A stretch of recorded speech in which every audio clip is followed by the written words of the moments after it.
7। साधारण प्रतिज्ञा क्या था? दो समरूप त्रिभुजों के क्षेत्रफलों का अनुपात संगत भुजाओं के वर्गों के योग के क्या है? बराबर है। तो विशेष सबसे पहले त्रिभुज ए बी सी और डी ई एफ का क्षेत्रफल हो गया। तो क्या लिखना है? त्रिभुज ए बी सी तथा डी ई एफ समरूप है, अर्थात अब कोण ए के बराबर क्या होगा?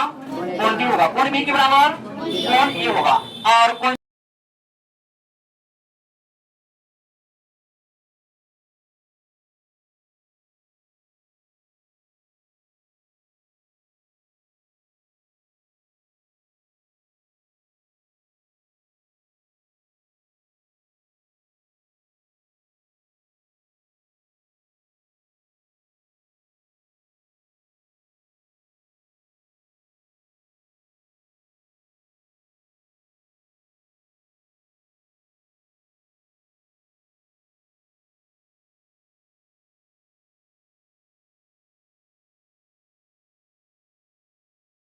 सी के बराबर क्या होगा? कोण एफ होगा। कोण ए के बराबर कोण डी, कोण बी के बराबर कोण ई और कोण सी के बराबर कोण एफ। समीकरण कितना हो गया? फर्स्ट।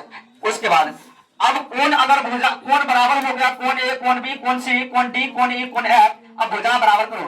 ए बी के बराबर क्या होगा? डी होगा। तो ए बी बटे लिखे डी ई, सब अनुपातिक कर रहे हैं। ए बी बटे डी, बी सी बटे क्या होगा? E F. ए सी बटे, समीकरण कितना हो गया? सेकेंड हो गया। सिद्ध क्या करना है? दो समरूप त्रिभुज के क्षेत्रफल, यानी दो समरूप त्रिभुज हुआ ए बी सी और डी ई एफ, इसका क्षेत्रफल बराबर त्रिभुज ए बी सी का क्षेत्रफल बटा डी ई एफ का क्षेत्रफल बराबर क्या होगा? बी सी क्या होगा? D F square. A B square बटे डी ई स्क्वायर।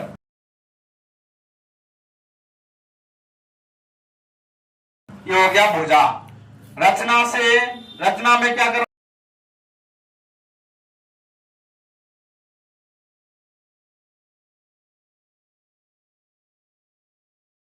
एक मान को याद करना है कि ए से लंब किस पर गिरा है।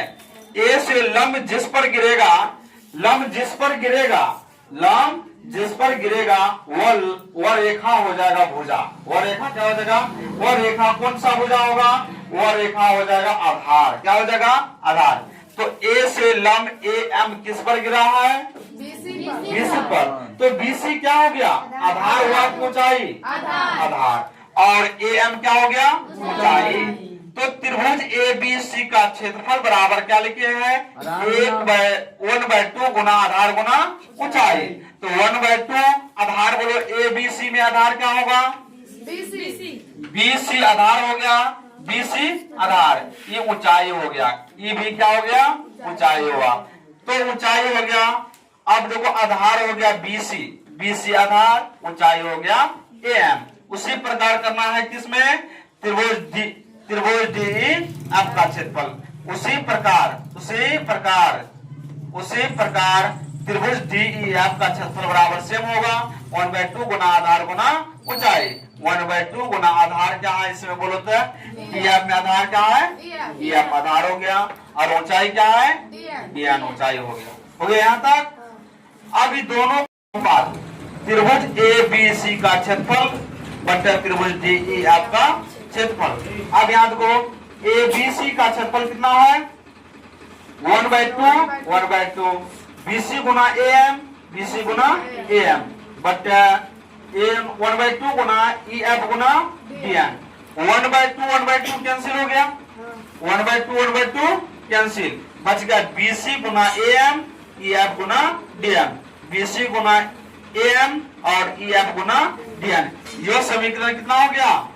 3 हो गया। अब यहां से आते हैं कि जो लंब गिराए हैं, लंब एम और लंब एन, यहां से ए एम बी को अलग कर देते हैं। त्रिभुज ए बी एम और त्रिभुज डी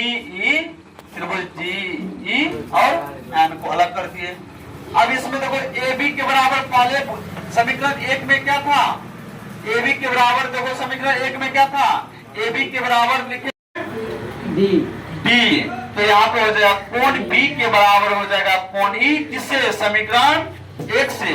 और कोण एम के बराबर, यानी कोण एम के बराबर क्या होगा? कोण एम। यह क्या है? 90 डिग्री है। कितना डिग्री?